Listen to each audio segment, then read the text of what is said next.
بلاول بھٹو نے کیا کہا؟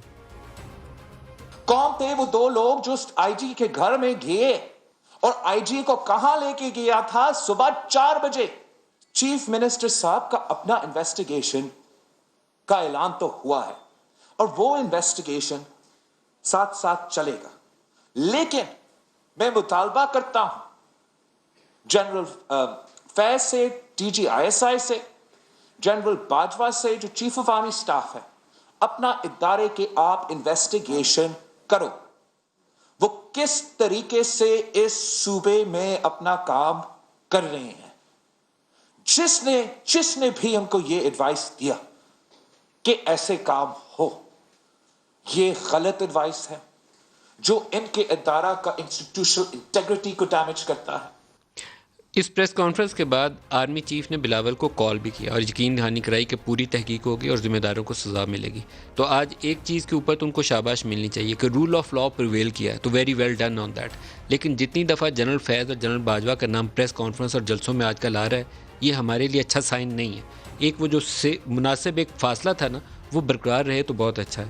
مراد Ali Shah floor of the house assembly کے اندر جا کر بھی انہوں نے اس کا ذکر کیا، کیا کہا وہ بھی دکھائی گا۔ کچھ ہوا تو ان 2 دنوں میں کئی چیزیں جو میں بتا سکتا ہوں، کئی چیزیں میں نہیں بتا سکتا، اس لیے کہ میں ارسپانسبل ان کی طرح نہیں ہوں۔ بڑی باتیں ہوئی کہ تمہاری حکومت ختم ہو جائے گی، ہم نے کہا حکومت ہمارے مہمانوں کی عزت اور ہماری عزت سے بڑھ کے اور چیز نہیں ہے۔ پرائم منسٹر آف پاکستان کے آنکھ اور کان عام طور پر وزارت داخلہ کے راستے سے جلتے ہیں۔ وہ ایک غداری کی ایف آئی آر کاٹنے کا واقعہ ہو، مریم کو نیب کے طلبی کا واقعہ ہو، یا یہ والا واقعہ ہو جب کیپٹن صفدر کی گرفتاری کے لیے ہوٹل کے کمرے کا وہ جو لاک تھا اس کو توڑا گیا ہو، تینوں میں وزارت داخلہ ان کو کیا فیڈ کرتی تھی، یہ کویسچن مارک ہے، کیونکہ آزاد کشمیر کے پرائم منسٹر کے اوپر بھی غداری کا مقدمہ درج ہو گیا جس کو بعد میں آپ کو واپس لینا پڑا۔ تو پرائم منسٹر کو اپنی ٹیم کے اوپر غور و فکر کرنا چاہیے۔ شہزاد اکبر نے اسی روز جو پریس کانفرنس کی تھی وہ بھی سن لیں کہ اس میں وہ کیا فرما رہے تھے، دکھائیے گا۔ یہ ڈرامہ ہو رہا ہے، یہ کھیل رچایا جا رہا ہے۔ اب سوال یہ پیدا ہوتا ہے کہ بقول آپ کے اگر ان کو اغوا کر لیا گیا اور کڈنیپ کر لیا گیا کسی وفاقی ادارے نے، تو کیا اس وقت سندھ پولیس کے آئی جی کیا اس وقت بھی کڈنیپ تھے؟ کیا یہ جو سندھ پولیس نے ٹویٹر کے اوپر اپنی سٹیٹمنٹ دی اور ایک دفعہ ہٹا کے پھر دوبارہ دے دی، کیا وہ بھی اغوا ہوئی ہوئی صورت میں تھی؟ یا ٹویٹر اکاؤنٹ آپ کا ہیک ہو گیا تھا؟ چیف ایگزیکٹو پروونس کا آپ اتنے رستم بنتے ہیں کہ آپ سے اچھا کمپیٹنٹ آدمی کوئی نہیں ہے مراد علی شاہ صاحب، کیا یہ آپ کے علم کے بغیر اس اللیجڈ جو آپ کہتے ہیں کڈنیپنگ، اس کے 14 گھنٹے 12 گھنٹے کے بعد اس کے بعد بھی وہ ٹویٹر اکاؤنٹ کے اوپر سٹیٹمنٹ آتی ہے؟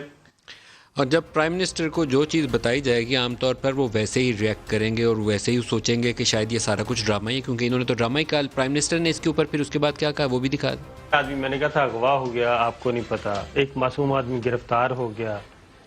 افواہ کون ہوا؟ اغوا وہ آئی جی سندھ کو اغوا کیا گیا نا۔